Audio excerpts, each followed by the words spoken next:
नमस्कार उज्जैन, मैं हूं आकांक्षा पिवाल और आप देख रहे हैं अभय न्यूज का 1 जुलाई शुक्रवार दोपहर का बुलेटिन।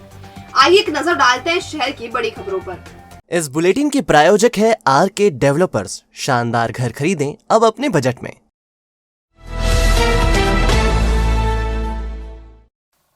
फ्रीगंज के गुरु नानक मार्केट के सामने स्थित शिशु रोग विशेषज्ञ रवि राठौर के क्लिनिक में आग लग गई। आग की इस घटना में कितने का नुकसान हुआ है इसका पता नहीं चला है, लेकिन निचली मंजिल पर स्थित मेडिकल पूरी तरह जलकर खाक हो गया है। दरअसल डॉक्टर साहब का क्लिनिक दूसरी मंजिल पर है, जबकि निचली मंजिल पर मेडिकल स्टोर है। मेडिकल स्टोर में ही शुक्रवार की सुबह शॉर्ट सर्किट से आग तेजी से भड़की और ये फैलते हुए ऊपर की तरफ चली गई। आग की वजह से पूरे क्षेत्र में धुआं ही धुआं हो गया और लोगों ने फायर ब्रिगेड को सूचना दी और दमकल रवाना भी हुई, लेकिन तब तक आग क्लिनिक तक पहुंच चुकी थी। इसने बैठक व्यवस्था को अपनी चपेट में ले लिया। करीब 2 घंटे की मशक्कत के बाद आग पर काबू पाया। आग की इस घटना में मेडिकल स्टोर पूरी तरह से जल चुका है, जबकि क्लिनिक का फर्नीचर भी आधा जल गया है। फायर कर्मी अर्जुन प्रजापत ने बताया कि निचली मंजिल पर सबसे ज्यादा आग लगी थी। चूंकि मालिक को आने में देरी थी, ऐसे में ताले तोड़कर आग बुझाई गई। पूरी घटना की जानकारी अब आप अर्जुन प्रजापत से सुनिए। हाँ भाई, अब कंट्रोल रूम की सूचना पर ये फ्रीगंज में मेडिकल का यहाँ पर आग लगी थी, तो यहाँ पर आए हम पूरी टीम के साथ में। हमने ताले वाले तोड़ के उसको पूरी कंट्रोल करी। हमारे 2 फाइटर भी इसमें लगे हैं और अभी काम चल रहा है, पूरा कंप्लीट हो गया है। आग का निपट गया है नीचे का, और थोड़ा सा जो है बचा हुआ वो भी हम देख रहे हैं। सर ताले तोड़ना पड़े, इसके अलावा तो हमारे पास कोई ऑप्शन था नहीं। ताले तोड़ के हम, चाबी वगैरह कुछ थी नहीं। भैया को बुलाया तो वो आने में बहुत लेट हो रहे थे। ताले तोड़ के हम नीचे से कवर करते चले गए उसको। दोनों बिल्डिंग में नहीं, नीचे वाले में गोडाउन में आग लगी थी भाई साहब, उसमें आग बहुत ज़्यादा लगी हुई थी, पर उसमें पूरा काबू पा लिया गया। कितना नुकसान हुआ होगा करीबन ये तो भाई साहब वही बता पाएंगे, इसका अपने को नहीं है। बहरहाल व्यावसायिक इलाके फ्रीगंज में आग की इस घटना ने लोगों को डरा दिया है। शुक्र रहा कि दमकल समय पर पहुंच गई और फायर कर्मियों ने अपने विवेक का इस्तेमाल करते हुए मेडिकल स्टोर का ताला तोड़ दिया, नहीं तो धधकती आग आसपास के घरों को भी अपनी चपेट में ले सकती थी। प्रचार के अंतिम चरण की तरफ तेजी से बढ़ रहे नगर निगम चुनाव में शुक्रवार का दिन हलचल से भरा रहने वाला है। भाजपा के स्टार प्रचारक ज्योतिरादित्य सिंधिया रोड शो करेंगे, तो कांग्रेस के कार्यकारी प्रदेशाध्यक्ष जीतू पटवारी संकल्प पत्र जारी करेंगे। दिलचस्प बात ये रहेगी कि रोड शो का टाइम भी 5 बजे का है और संकल्प पत्र जारी करने का टाइम भी 5 बजे है। अब तक के प्रचार में कांग्रेस ने काफी बढ़त बना रखी है। पूर्व मुख्यमंत्री और प्रदेश कांग्रेस कमेटी के अध्यक्ष कमलनाथ के आने के बाद से कांग्रेसी जोश से भरे हुए हैं और वह पूरी ताकत झोंक रहे हैं। उनकी तुलना में भाजपा सीएम की 6 सभाएं कराने के बाद भी प्रचार में पिछड़ती नजर आ रही है।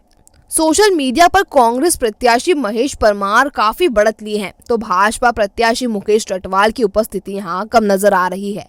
इसी तरह पार्षद प्रत्याशी भी अपने अपने स्तर पर सोशल मीडिया पर जमकर सक्रिय हैं। पिछड़ती भाजपा को ज्योतिरादित्य सिंधिया के रोड शो से काफी उम्मीदें हैं। हालांकि सिंधिया का रोड शो केवल 4 वार्ड को ही कवर करेगा और इससे महापौर प्रत्याशी को सीधा लाभ मिलता नजर नहीं आ रहा। सिंधिया अपने कट्टर समर्थक नारायण सिंह भाटिया के बुलावे पर रोड शो कर रहे हैं, क्योंकि भाटिया भतीजे संग्राम सिंह की स्थिति बेहद कमजोर बनी हुई है।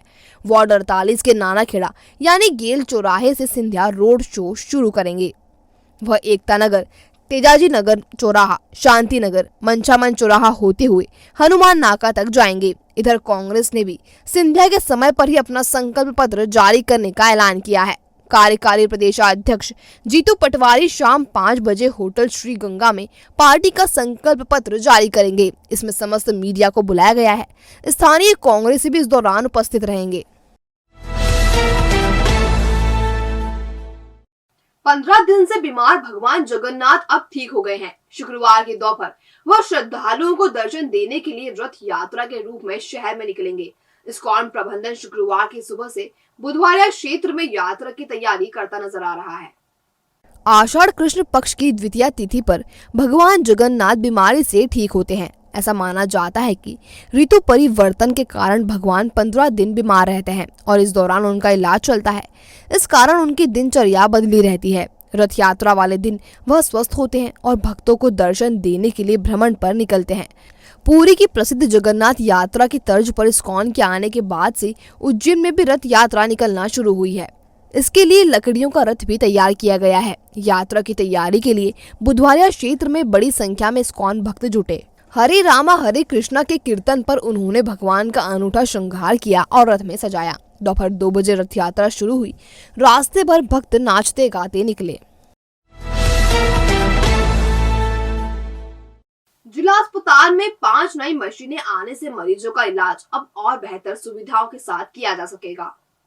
अभी जिला अस्पताल में डायलिसिस के लिए 5 मशीनें हैं। इनसे किडनी रोग से जुड़े मरीजों का डायलिसिस किया जाता है। हालांकि सेंटर पर मरीजों की संख्या ज्यादा बढ़ने से वेटिंग की स्थिति रहती है। अब 5 नई मशीनें आने से वेटिंग कम होगी और मरीजों को इसका सीधा फायदा होगा। 13,50,000 रुपए कीमत की इन मशीनों को इंस्टॉल करने का काम जल्द ही शुरू होगा। रेलवे स्टेशन पर अनारक्षित टिकटों की बिक्री का काम 2 साल बाद एक बार फिर शुरू हो गया है।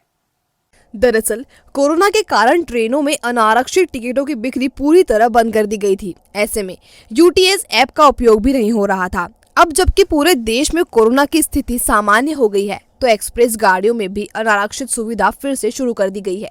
1 जुलाई से रतलाम मंडल से गुजरने वाली ट्रेनों में टिकट बुक करने के लिए इस सुविधा को फिर से शुरू कर दिया गया है। खरीफ सीजन की बुआई शुरू हो गई है और पंपों पर डीजल की किल्लत है। ऐसे में खाद्य एवं आपूर्ति विभाग ने पंप संचालक पर कार्रवाई की है। दरअसल नरवर स्थित बीपीसीएल कंपनी के श्री साईं पेट्रोल पंप की शिकायत पर खाद्य विभाग के अधिकारियों ने जांच की। इस दौरान पंप पर पेट्रोल और डीजल नहीं पाया गया, जबकि रिकॉर्ड से 830 लीटर डीजल और 1145 लीटर पेट्रोल कम पाया गया। फिलहाल खरीफ सीजन की बोवनी शुरू हो गई और किसानों को डीजल पेट्रोल की जरूरत लग रही है। ऐसे में पंप पर पेट्रोल डीजल रखे जाने के कारण किसानों के साथ आम उपभोक्ता भी परेशान हो रहे हैं। संचालक शुभम राठौर निवासी नरवर के खिलाफ ऑयल कंपनी की गाइडलाइन के तहत कठोर कार्रवाई करने के लिए ऑयल कंपनी को पत्र लिखा गया है। और अब खबरें दे दनादन। मालवदेश दीपिका मनोहर इंदु कुसुम श्री जी की शिष्या साध्वी रत्ना श्री जी, बाल साध्वी ध्वनि रत्ना श्री जी, साध्वी सूर्यकांता श्री जी, साध्वी अर्चना श्री जी ठाणा का मंगल प्रवेश खारा कुआ जैन उपाश्रय पर हुआ। इस दौरान दौलतगंज कांच के जैन मंदिर से जुलूस निकाला, जो सखीपुरा इंदौर गेट फवारा चौक होते हुए खारा कुआ स्थित श्री ऋषभ देव छगनी राम पेड़ी उपाश्रय पहुंचकर धर्म सभा में परिवर्तन हो गया। नगर निगम से सेवानिवृत्त हुए कर्मचारी आसिफ अब्दुल सत्तार, तेजू पिता रामा, श्रीमती कृष्णापति ओम प्रकाश शर्मा, हरि पिता इंदर, रमेश चंद्र गोवर्धन पिता धन्ना को विदाई दी गई। अपर आयुक्त आदित्य नागा के मुख्य आतिथ्य में आयोजित कार्यक्रम में सेवानिवृत्त कर्मचारियों को प्रशस्ति पत्र, शॉल, श्रीफल भेंट कर सम्मानित किया गया। उदयपुर की घटना से आक्रोशित दबंग हिंदू सेना ने राष्ट्रीय अध्यक्ष क्रांतिकारी संत डॉक्टर अवधेश पुरी महाराज की मौजूदगी में आतंकियों का पुतला दहन किया। राष्ट्रपति के नाम कलेक्टर को ज्ञापन सौंपकर मांग की है कि कन्हैया लाल साहू के हत्यारे एवं समूची मानवता के दुश्मन दोनों आतंकवादियों को फांसी की सजा हो। तो आपने देखा अभय न्यूज का आज का बुलेटिन। अगर खबरों को लेकर आपके पास कोई फीडबैक हो तो हम तक कमेंट सेक्शन या इनबॉक्स के जरिए जरूर पहुंचाएं। कल फिर मिलेंगे नए बुलेटिन के साथ। तब तक के लिए नमस्कार।